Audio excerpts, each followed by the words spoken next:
இன்றைய தினமலர் செய்தியில் வெளிநாடு அழைத்து செல்வதாக மோசடி, சேலத்தில் சிக்கியது சென்னை கும்பல். 1.5 லட்சம் ரூபாய் மோசடி, சூரமங்கலம் போலீசார் விசாரணை.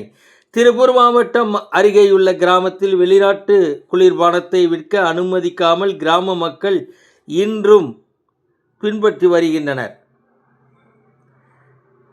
திருச்சியை சேர்ந்த சிறுமிக்கு 2023 ஜூனில் குழந்தை பிறந்தது.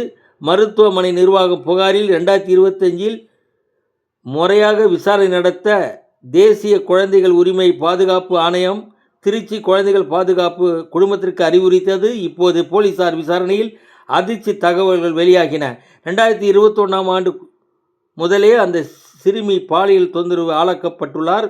ஹோட்டல் தொழிலாளி பலமுறை பலாத்காரம் செய்துள்ளார்.